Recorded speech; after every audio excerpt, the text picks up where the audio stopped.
Hey guys, today I'm gonna tell you story about what if Naruto and Sasuke meet Madara, Hashirama and Ashura Indra early part 1. For more story, please like, subscribe and share with your friends. Centuries ago, there was a man who existed in the world.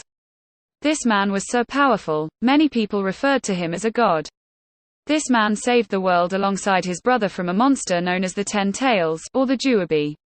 This man was the sage of the 6 paths, the one who would seal the Juabi inside himself and become its living prison, the one who would establish peace and order. His name was Hashirama Otsutsuki. Hashirama longed for peace, and created teachings known as Nanshu, to guide humanity into the peace he so wished for. With many followers, it seemed at first that the sage's dream had become a reality. However, he knew that he would not live forever, and on his deathbed, he chose a successor. Hashirama himself had 2 sons, the older and prodigious son Indra, and the younger and talentless Ashura. Both sons wished to complete their father's dream, and both had ideas of how to go about it. Indra knew he had power and a weaker version of his grandmother's eyes, the Sharingan. He knew his power was unique and that he was special. He trained by himself and saw that he could do anything in the world with his own strength. Indra's idea of how to bring peace was through power alone. By dominating the world, he would stop all wars and fighting and bring peace. Ashura had no talent or power at first. He couldn't do anything by himself, and was always considered weaker than his brother. However, on his own travels around the world, Ashura gained many followers of his own, and many friends. These people were precious to him, and he found that by working together with everyone, he was able to do anything. Eventually, Asura's own chakra and abilities awakened, and he gained the power he'd inherited from his father, also the body. Ashura gained great strength, regenerative abilities, powerful life force and the ability to enter 6 paths sage mode. His abilities increased to the point where he was on par with his older brother. On his deathbed, as well as giving his son his inheritance, Hashirama named Ashura as the heir to Nanshu and entrusted him with the task of bringing peace to the world, after which he split the Juabi's chakra into 9 separate entities that he each gave a name to. The sage then used the last of his life force to create a construct in which he sealed away the Juabi's husk, which would one day be called the moon. However, Indra, blinded by greed, jealousy and hatred towards his sibling and manipulated by Black Zetsu, a manifestation of their grandmothers, will challenge his brother for the title of heir. The 2 brothers fought fiercely, however, eventually Ashura defeated his older brother in battle. Indra, now even more enraged at his loss to his weakling younger brother, fled and vowed to beat him one day. Over the years, Indra and Ashura continued to battle one another. Both brothers still held their beliefs that power, love was the key to true peace, however, neither had any time to think about that as the battles raged on. Down through the years, they fought, and eventually both started families of their own. Split apart by differing opinions and hatred towards each other's families, the 2 ended up taking different last names. Ashura chose the name of Senju, while Indra chose to change his last name to Uchiha. Over time, the Senju split into 2 separate clans, the second becoming known as the Uzumaki clan. Eventually Indra and Ashura both passed on like their father, leaving the Uchiha and Senju to carry on their fight down through the centuries. However, neither one was willing to give up on their beliefs, and, despite the fact that Ashura didn't want to fight anymore, he knew that if he didn't do something, there would be no one to stop Indra when he appeared again in a new life. Ashura also wanted to try and mend the rift that had been created between them. So both of the brothers, with such powerful chakra that they could keep from passing on, chose new vessels to carry on their beliefs, will and chakra. Ashura chose a Senju as his next reincarnation. This Senju was Hashirama Senju. When Indra chose his transmigrant, it was an Uchiha boy named Madara Uchiha. Both lived their lives in the Warring States era, and despite getting off to a good start of being best friends, the hatred between their clans eventually split them apart again. The 2 fought countless battles, both as children and as adults, but eventually were able to put aside their differences and create the village of Konohagakure, in which children wouldn't have to die and would learn the abilities they needed to survive. Just when it seemed like both friends were going to be able to put an end to the hatred that had plagued themselves and their clans since the beginning of the shinobi world, Madara was again manipulated by Black Zetsu, who had altered the tablet Hashirama had created to set his Uchiha descendants back on the right path. Madara left the village, then returned later with the sage's third oldest son and first creation, Kurama, the nine-tailed fox under the control of his Sharingan.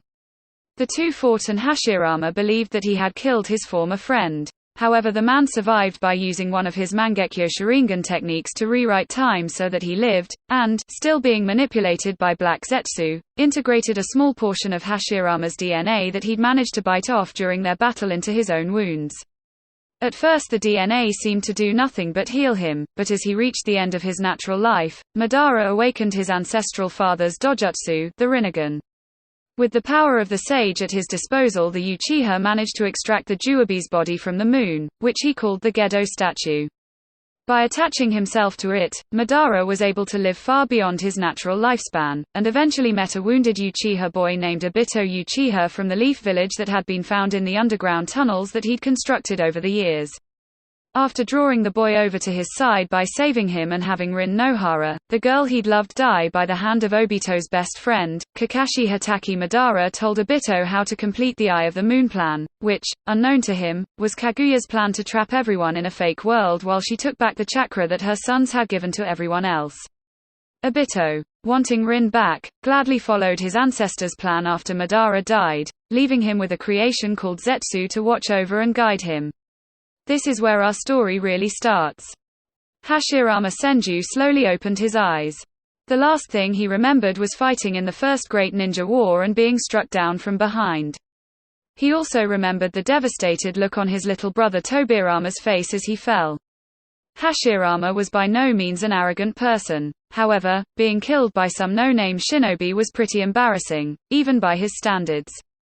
The Shodai sighed. He'd always said he'd protect his last brother and make sure he lived for as long as possible. However, he never imagined after everything he'd been through that it would be him who would get struck down and killed. The man sighed deeply. He was the oldest and he couldn't even protect his own younger brothers.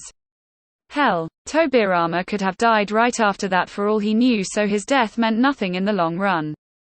Thinking about such things brought on the Senju's famous flash depressions, and Hashirama slumped over with a dark cloud hovering over him, thundering occasionally. Was his baby brother really dead? Had he really been so much of a failure in life that he couldn't even save one person that he cared about? Suddenly, Hashirama stood up straight again. Yes, he was dead. But if he was dead, then where was he now? Looking around, the Shodai saw that the area was he couldn't really call it a room, it was more like a vast expanse of space, swirling with glittering colors, mostly though a combination of dark purple and gold. Looking down, he noticed the floor he was standing on wasn't really a floor at all, instead it was a huge body of water. Looking down into the depths, Hashirama saw in its reflection that he was dressed in his battle armor and it was pristinely clean, as was his skin and hair. He raised an eyebrow at this.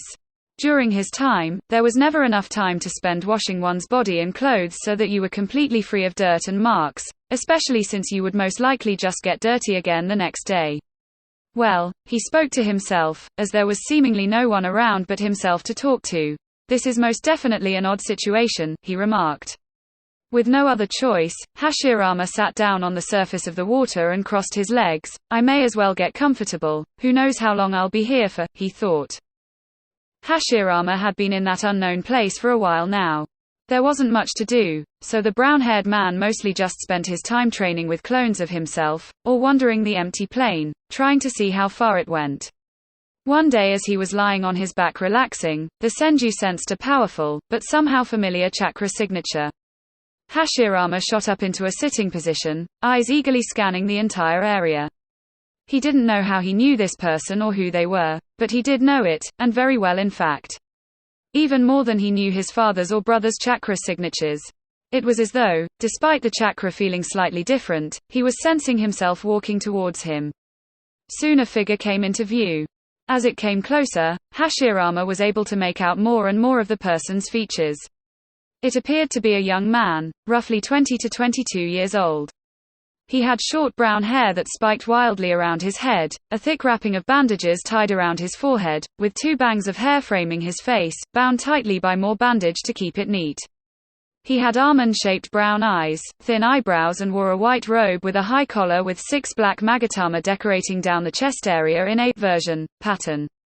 The young man also had a black sash around his waist and 2 black straps that went over his shoulders like one would carry a pack, and it was these that kept a sword tied to his back. Hashirama analyzed all that he could of the man as he walked towards him. His steps were sure and confident, and his body language, having his arms dangling by his sides, but with a straight posture, indicated that this man was laid back and easy-going but had been raised by some form of nobility at least. The young man also had an easy smile on his face as he walked slowly towards him, his eyes twinkling with a bright happiness, kindness and youth.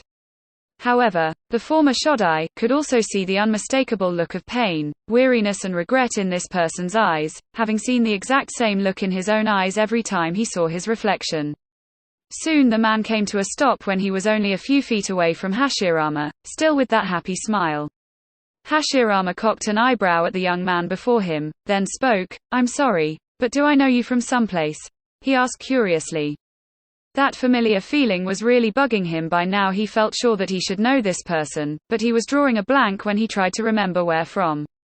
The man smiled. "My name is Asura Otsutsuki. You probably wouldn't know me, but there is a reason I feel familiar to you, Hashirama, and that is because I basically am you, or rather your previous life," he said.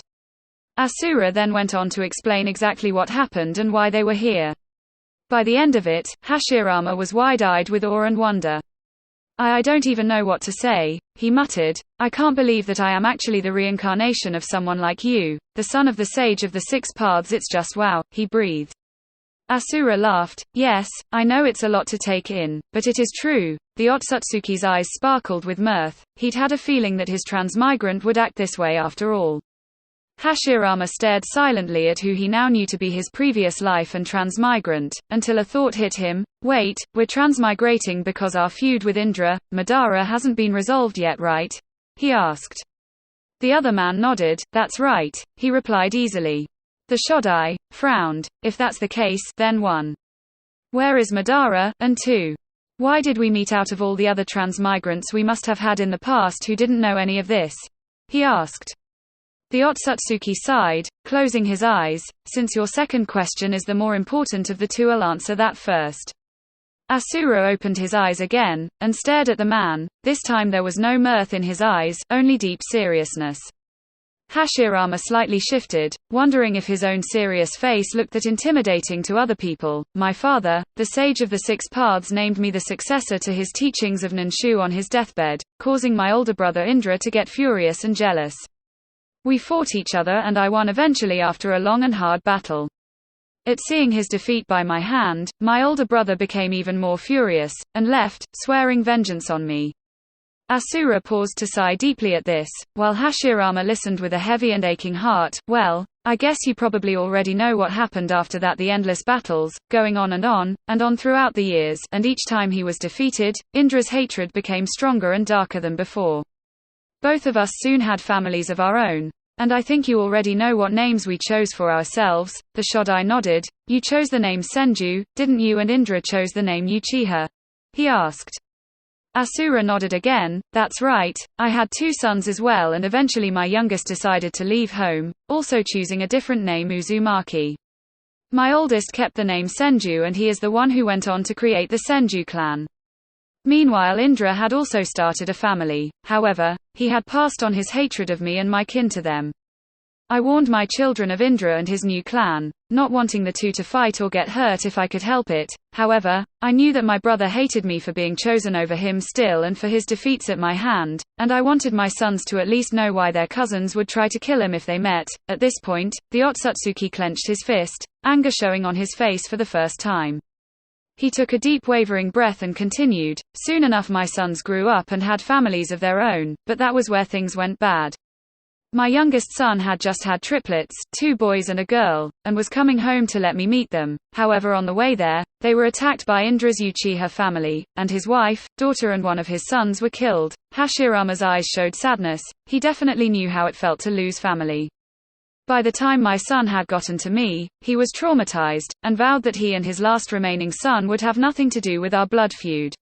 Time passed and my Senju children continued to grow and multiply, as did Indra's children.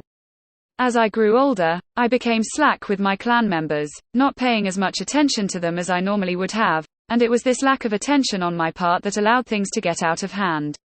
As soon as my oldest son heard what had happened to his baby brother and his family, he became enraged and swore vengeance on those who'd taken his Uzumaki brethren away from him and hurt his precious Otouto so much. I tried to turn him away from that path, but he still loathed the Uchiha for what they'd done, and as soon as I was unaware, he took his Senju clansmen and attacked the Uchiha.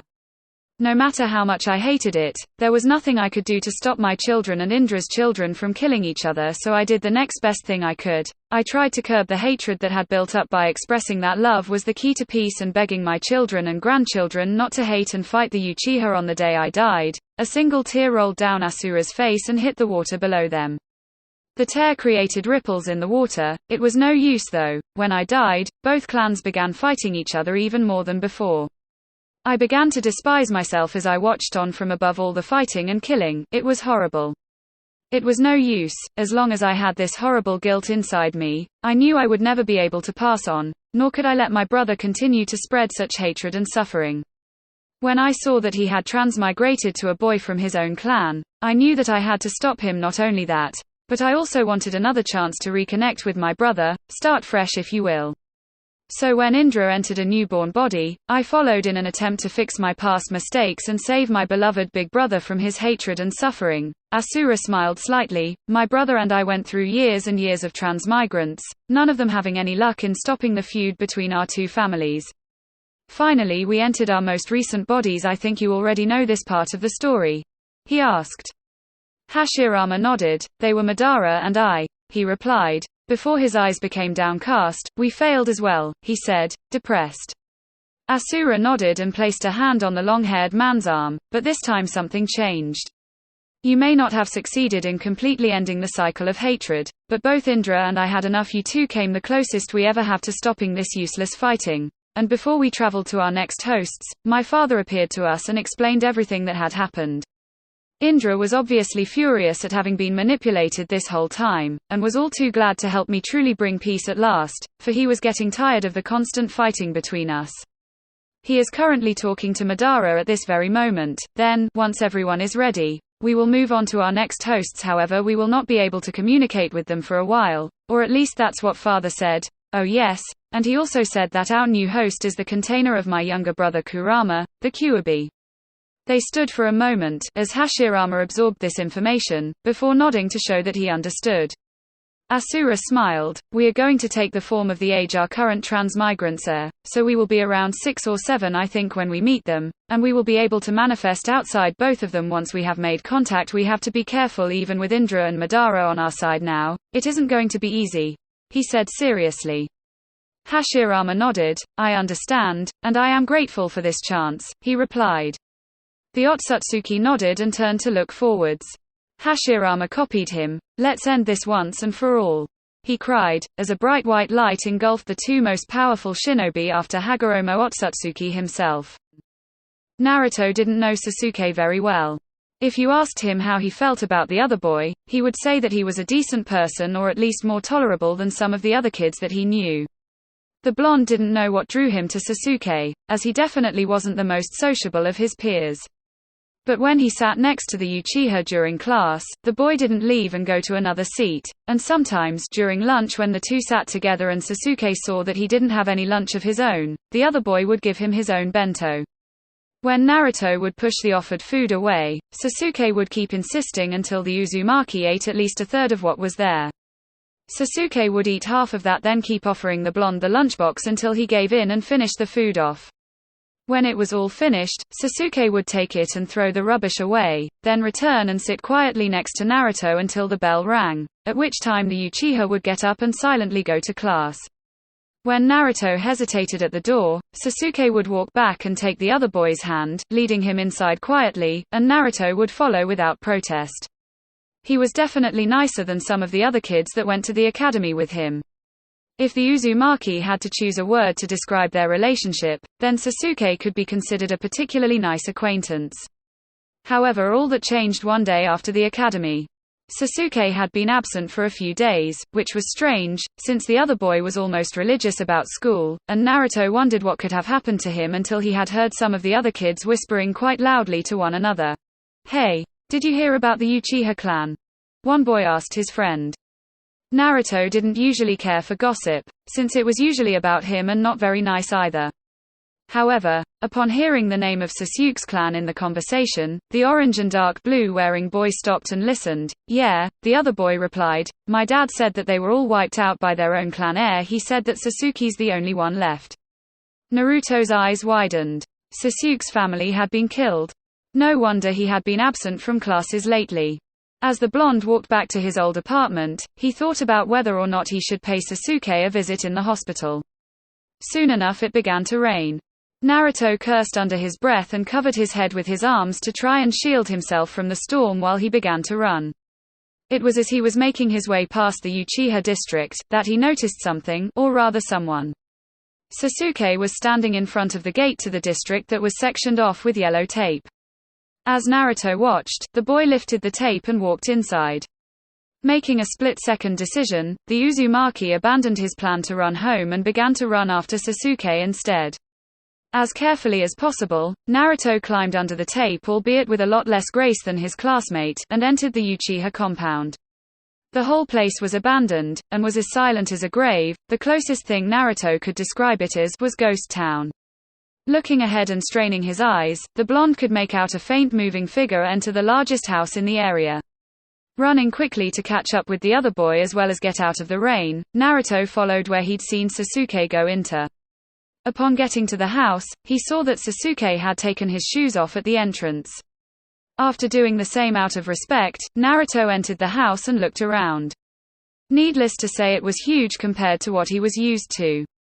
Naruto almost thought that he should just go back home, forget this ever happened and leave before Sasuke found out that he was in his house and threw him out. But suddenly, over the beating of the rain on the wood of the roof, the Uzumaki heard a faint sound. It was Sasuke, crying. Naruto had never seen or heard the other boy cry before. It was a pitiful, broken sobbing, and Naruto immediately wanted to make it stop. It reminded him too much of the times he'd cried the same way, and he couldn't bear to hear Sasuke crying too. It almost physically hurt to hear the other boy do so. So Naruto followed the sound, walking through the empty hallways until he came to a partly open door.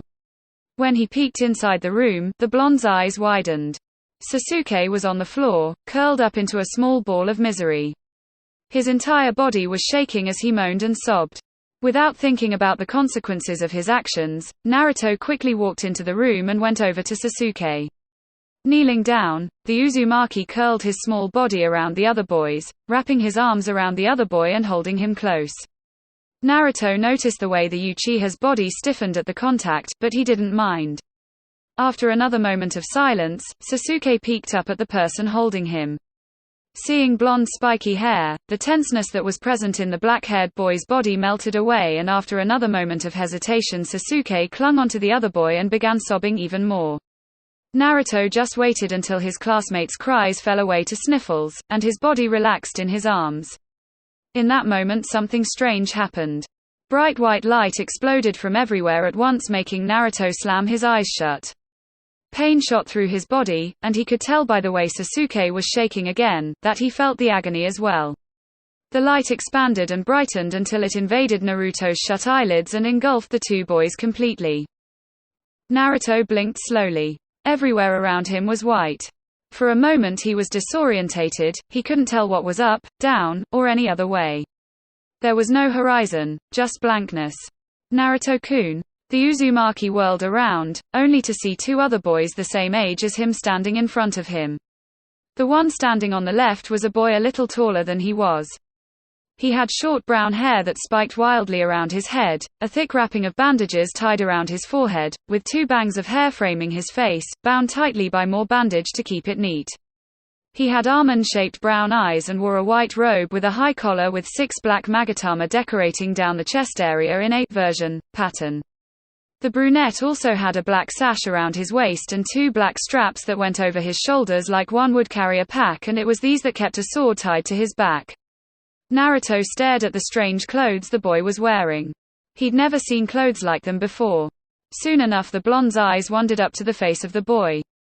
His face seemed genuinely kind, not like the type of people who would be falsely nice to him only to torture and torment him when his guard was down.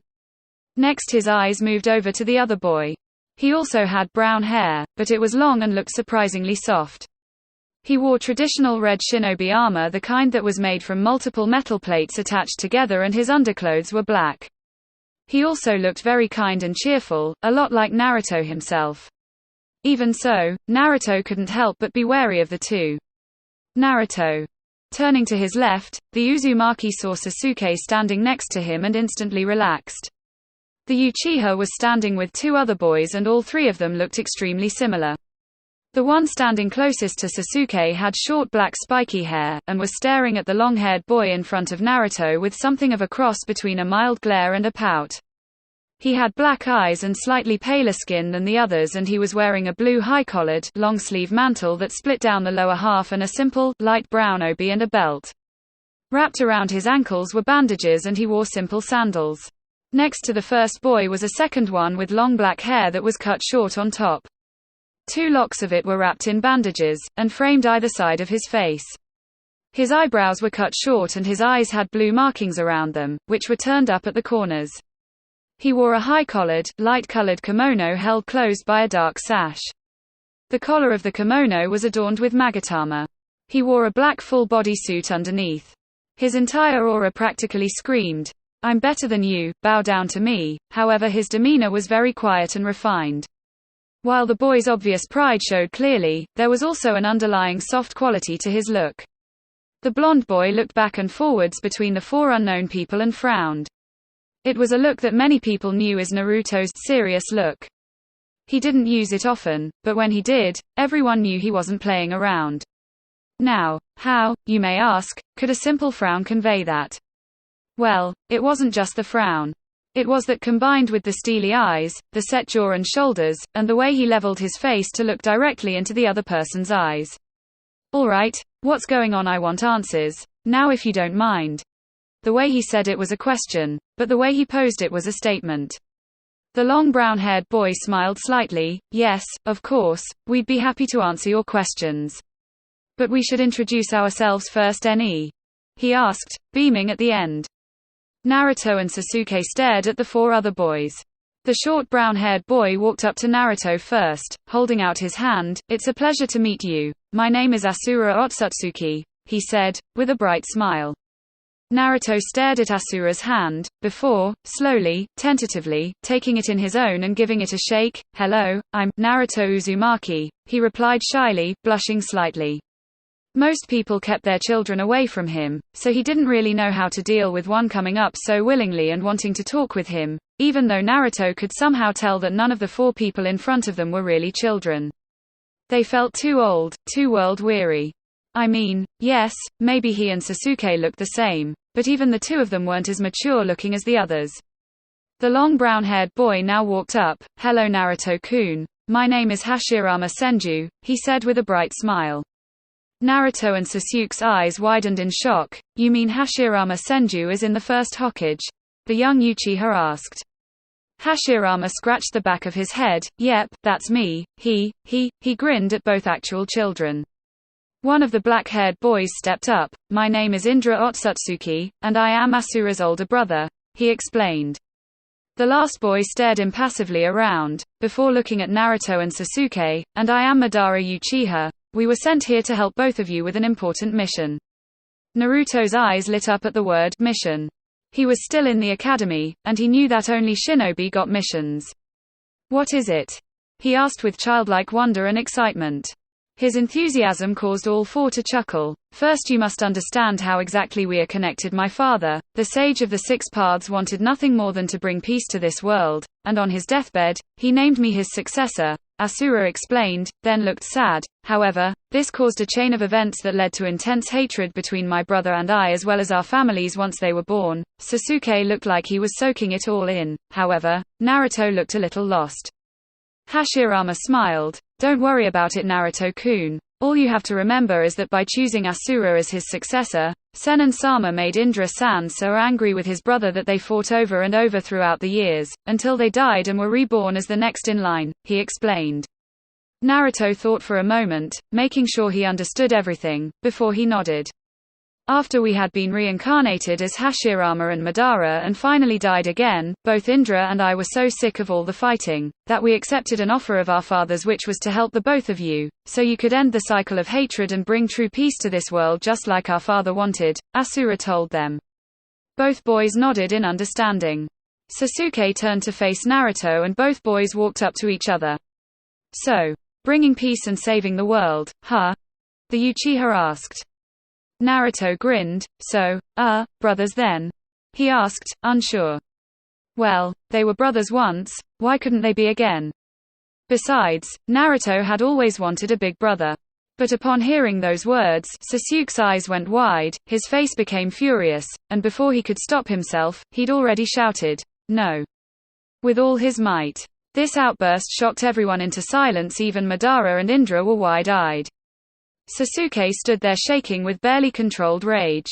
Yes, maybe he'd snapped, and yes, maybe he was still unstable around that word, but could you blame the poor boy? Especially after what he'd just been through.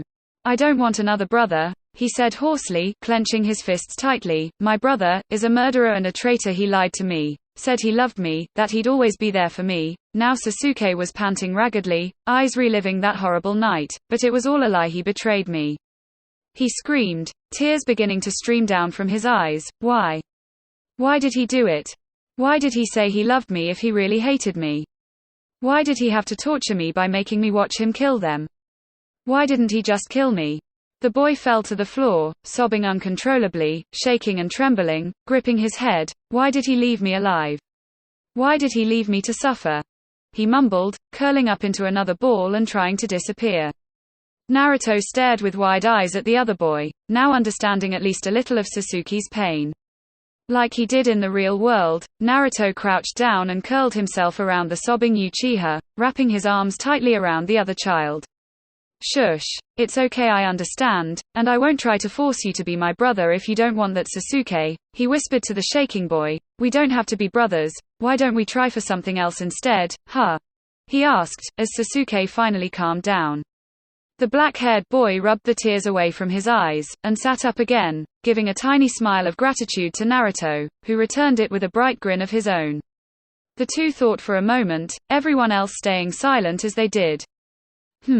How about, just best friends then? Naruto asked after a minute of thinking.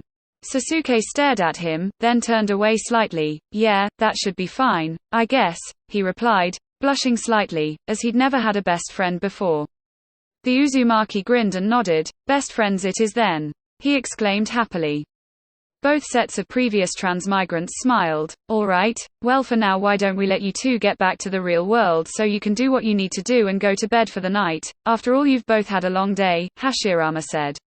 Before they could really question it, Naruto and Sasuke were once again blinded by piercing white light, and they closed their eyes.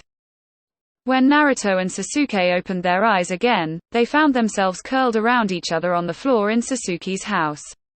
Both slowly stood up as they had no idea how long they had been kneeling on the ground for, and they didn't want to risk falling over and hurting themselves. Once they had regained their balance, Sasuke led Naruto through the compound. Now that he wasn't so focused on finding Sasuke, the blonde normally would have been looking around himself in excitement, however he was too tired and hungry to pay much attention to anything but Sasuke's back. Once they were in the kitchen, then came the problem of making dinner, but Naruto knew how to cook noodles, Sasuke had been taught how to steam rice and make stir-fry vegetables, so they combined their knowledge and that's what they made: stir-fry vegetables and noodles with steamed rice. The meal was a silent one and Sasuke was glad Naruto wasn't mentioning his emotional breakdowns, either in that other plane or in the other room. Naruto seemed to sense that his new best friend needed silence to gather his thoughts, and for that the Uchiha was grateful. After dinner, both used the bathroom to wash up and go to the toilet, before the two went into a spare bedroom in Sasuke's house. After gathering 2 blankets and pillows, the two boys set them up on the floor of the room. As they lay in bed, Sasuke and Naruto stayed awake for a while, before they turned to each other. We can do it, Sasuke, I know we can, he whispered. The Uchiha nodded and closed his eyes, unable to keep them open any longer. Naruto sighed and gripped his new friend's hand. We can and will, he whispered, before he too closed his eyes and let exhaustion claim him. After a moment, the images of child Indra, Ashura, Madara and Hashirama appeared before the bed. "Ah, that's so sweet," Ashura said, smiling at the touching scene before him. Madara sighed. "They've already been through so much, just like us," he said sadly, looking at Hashirama. The Senju nodded, eyes downcast. "Yes, but at least they look like the children they are when they're asleep instead of the miniature traumatized adults that we were and saw earlier," he said softly. They all nodded, and Asura looked at him. "We should let them sleep, they've been through a lot lately, and tomorrow's another big day," he told them. All four nodded, and returned to their own transmigrants' mindscapes. Sunlight shone down into a fairly large bedroom, onto the figures of two sleeping children. These two, both small boys, were lying facing each other on a futon in a spare bedroom of the Uchiha clan compound. One boy had short bright blonde spiky hair, splayed out like a halo around his head that shone in the morning light, and lightly tanned skin with 3 whisker marks on each of his cheeks. When his eyes were opened, you would see 2 orbs of beautiful ocean blue as his eyes. This boy was Naruto Uzumaki, the transmigrant of Asura Otsutsuki and Hashirama Senju. The other boy had pale skin and delicate features, with dark black hair. When his eyes opened, you would be met with eyes of the darkest obsidian. This was Sasuke Uchiha, the transmigrant of Indra Otsutsuki, who was Asura's older brother, and Madara Uchiha. Both boys had been through a lot, so their previous selves were discussing whether or not to wake them. "They're going to be late for the academy if they don't get up in the next hour and a half," Hashirama, Madara told his friend. The former Shodai pouted at this. "Seriously, it's an hour and a half away, Madara. I doubt they'll be that late if we let them sleep for a few more minutes. They had a long day yesterday, and they should still be exhausted," he argued back. Asura and Indra merely watched this argument quietly. If they wanted to, they could keep their voices from being heard by the two children, so they didn't have to listen to them all the time, or in this case, be woken by their argument. Both boys stared at their second lives and then looked at each other. "Were we really like that before, brother?" Asura asked. Before Indra could answer, they were interrupted by a groan behind them. All 4 of them stopped what they were doing and turned to look at where the noise had come from. Sasuke had scrunched up his face and was shaking in his sleep. The boy panted harshly as he moaned again. No," he whispered, face contorted with agony. No, Aita Hachi, stop, please," he said, moving onto his back and throwing his head to the other side. Brother, please stop, please." The boy began to sob softly. "Don't.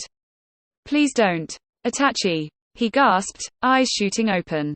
They all watched with heavy hearts as Sasuke lay on the bed panting heavily, before looking to his side and staring at Naruto's peacefully sleeping face with wide, panicked eyes, his small body shaking and his chest heaving with the effort of getting air into his lungs. For a few moments Sasuke lay still, his eyes just staring at the blonde, but not seeing him, and they could see glimpses of the horrors the child had witnessed as scenes of the massacre flashed through his eyes. Then the Uchiha seemed to have come back to reality, because his breathing slowed, his trembling lessened and he relaxed on the bed. Sasuke sighed, looking up at the ceiling. "It was just a dream," he murmured to himself. "He's not here, and I'm safe, he told himself firmly. "Damn it, get a grip, Sasuke." He scowled, before sitting up and gently untangling his hand from Naruto's.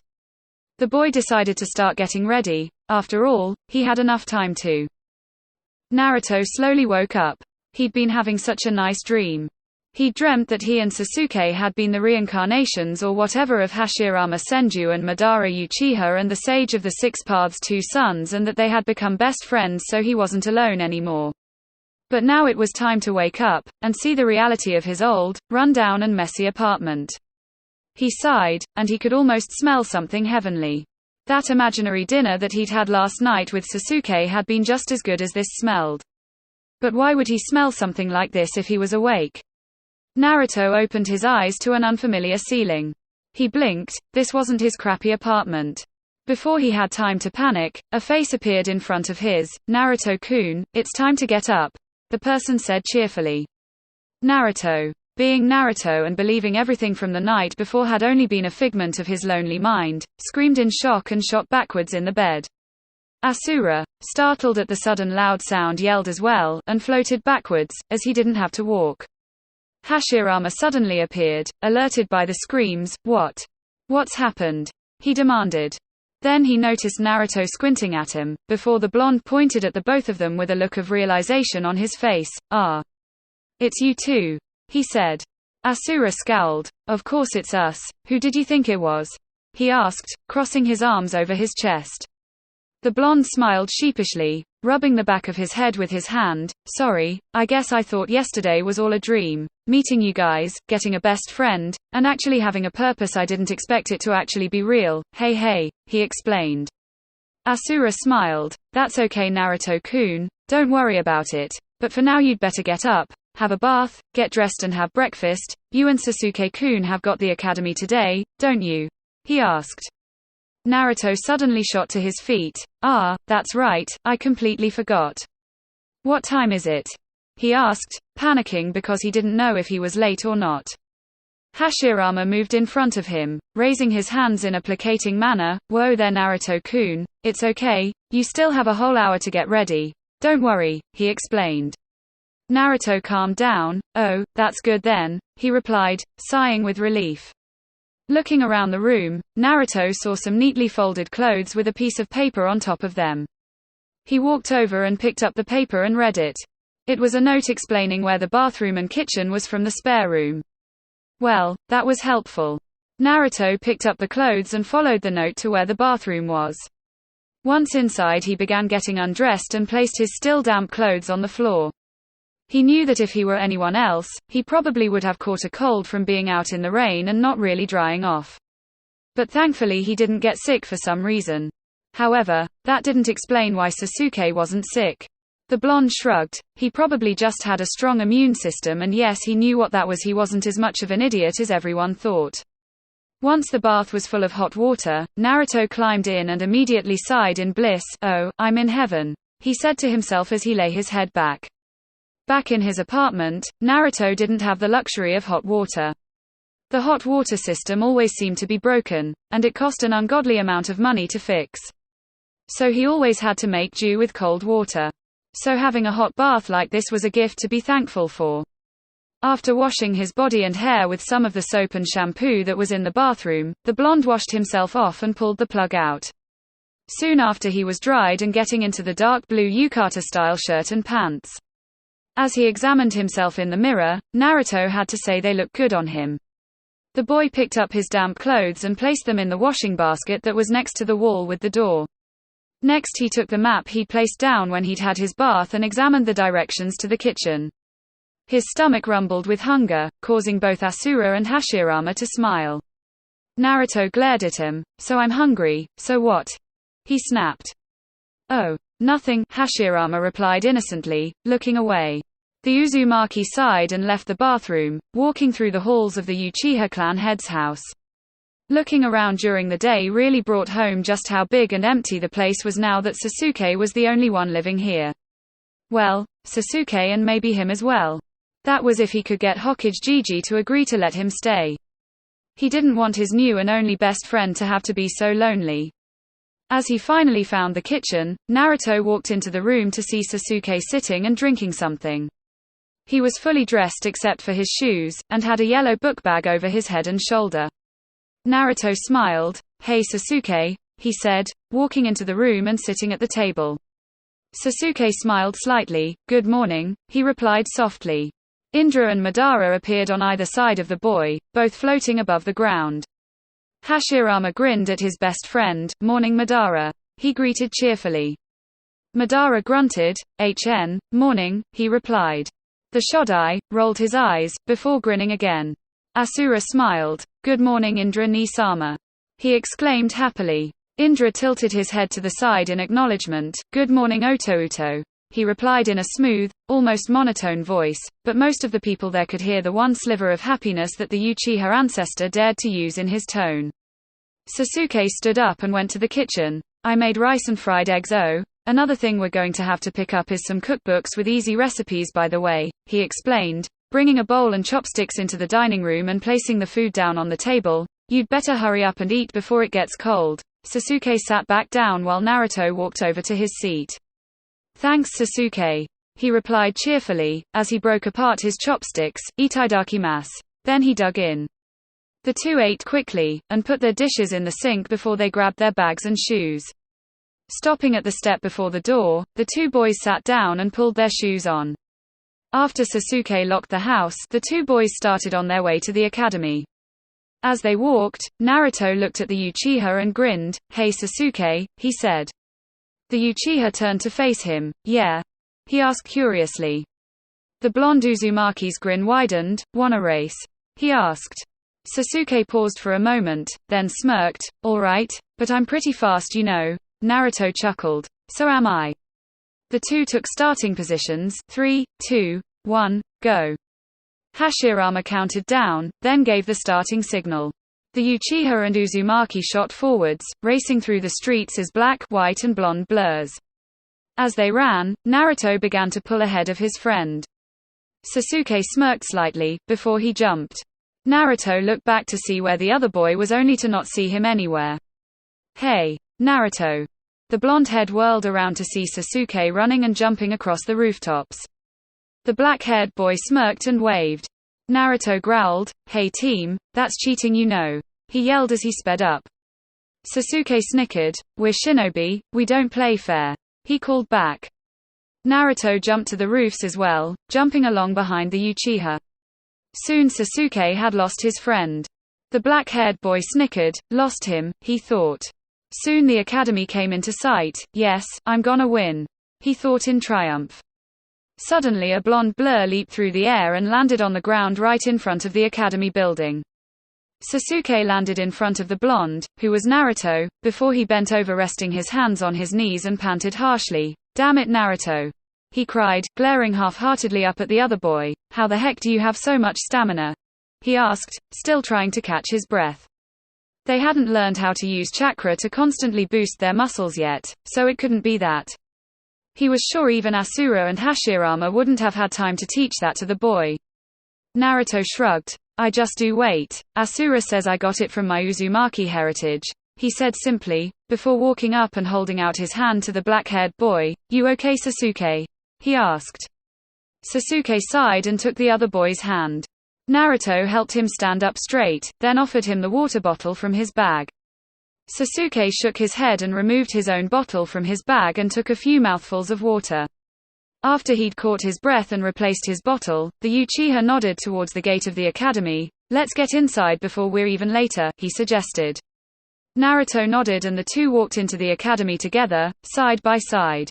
Okay guys, this is the end of this video. For part 2 comment down below and subscribe for support.